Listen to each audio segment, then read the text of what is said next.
Sudan is a country with a vast amount of resources like oil and gold and arable land. How is it that a country with so much natural wealth is plagued with so much turmoil? In Sudan, natural resources like oil and gold are not just wealth, they're catalysts for conflict, funding and arming warring factions, while local populations bear the environmental and social costs. However, this phenomenon is not new or specific to the current conflict. Since the 1970s, when the American oil company Chevron went into a deal with the Sudanese government, giving them free rein to search for oil and develop oil wells, oil has been a source of contention in Sudan. Government-protected development of oil wells and other related infrastructure has displaced indigenous groups from their land and led to severe environmental damages. These problems are left for civilians to suffer with, while the companies and governments accumulate their own wealth.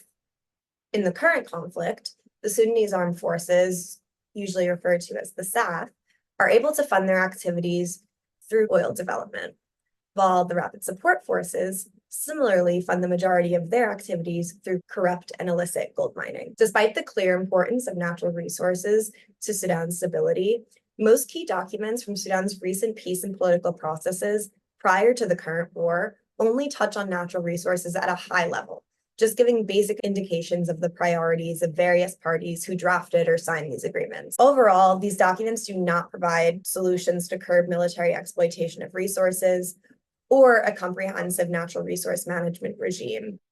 But there's hope.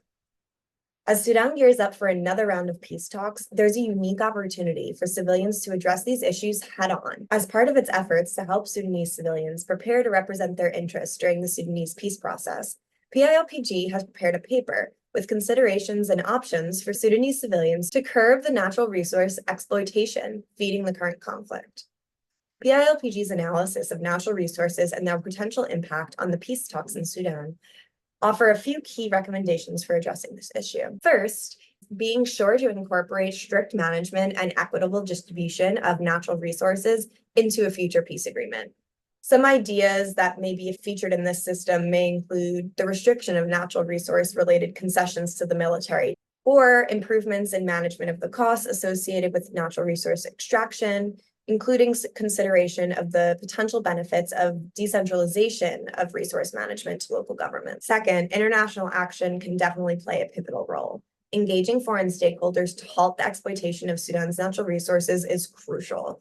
This includes a plan to address potential foreign spoilers who benefit from the current corrupt natural resource-related activities. Lastly, reforming Sudan's security sector and establishing transparent governance systems for resource management can ensure that natural wealth benefits all, not just the powerful few. This can include designing robust civilian oversight of military activities and also a program that reallocates natural resource revenue to historically marginalized groups. By reimagining resource management, Sudan can have a path towards lasting peace and prosperity for its people.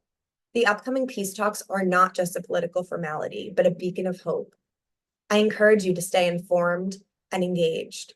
Durable peace in Sudan can only be possible if civilians are able to effectively represent their interests at the negotiating table. Read PILPG's full memo for more information on natural resources in the current Sudanese conflict.